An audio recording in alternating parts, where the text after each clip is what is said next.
Hello all. So today I thought I would do a quick little video on running a a larger Blender model on the CPU. So let's see, let me get back over to the terminal here. And you can see that I've started up the 3 billion parameter model.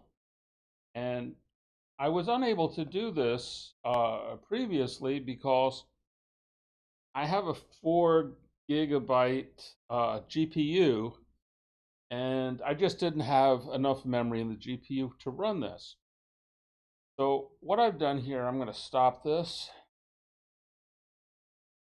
What I've done is I've run this command, export CUDA under visible under devices equals, then I've given it a blank string. And therefore, when pytorch runs, it is not going to see a usable GPU.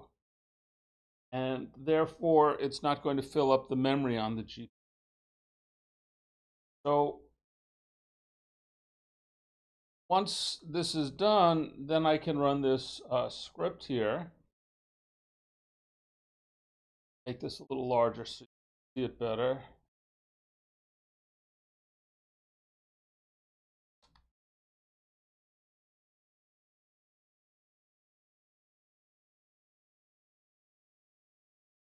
Up.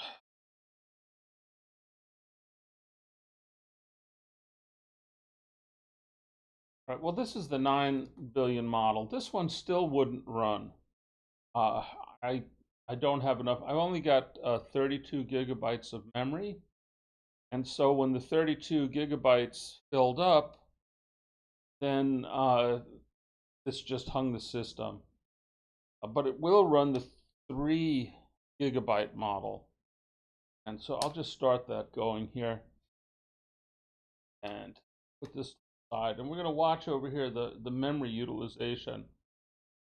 And the reason I know that this requires the 9 gigabyte or the 9 billion parameter model requires more memory is that it requires two A100 GPUs, each one having 32 gigabytes of memory.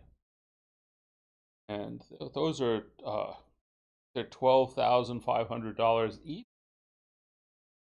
So that's not going to happen. I'm not going to be buying those until they come down to $500. Then maybe I'll buy. If I can get two for 500, maybe I'll buy it. So I think we're looking 5 or 6 years into the future for that. I suspect they're going to come down that much, but we shall see. Anyway, you can see that we got up to 23.4 gigabytes of memory being used here. Now I do have swap. I put 64 gigabytes, well, 68 gigabytes of swap on the system, but when I tried to load the 9 billion model, it didn't, it still hung. It didn't use the swap. So I don't know why that is. I suspect it's something specific to pytorch. And I might be able to figure out a way to give pytorch an environment variable or something like that that will have it use the swap. Now, I want to say here that it's asking for a message here. I'm going to just put in where is Paris. I could say hello. I could say a number of things, but you're going to see it's going to take quite a bit of time for this the system to do the inference and come back with a response to this message. So I don't have a timer running, but I suspect it's going to take a couple of minutes. So it's not really a practical solution for a chatbot. However, it is a practical solution for other kinds of AI tasks, in my opinion. If you need to get an answer to something, you don't care if it takes a couple of minutes to come back, then fine, you can run some of these larger models. And I suppose in the future I'll try to come up with some sort of a formula for figuring out what kinds of models can run on what kinds of systems. I think that's an interesting task to perform. But anyway, in a minute we should see the answer to this, and then I will say goodbye, because really that's all there is. We can go over the commands that I used for setting up swap, but I think that that's something that you can do on your own. There are plenty of videos out there for how to set up swap on a system. Right, so it came back with a good answer. Paris is located in France. It's the capital of France and the most populous city. So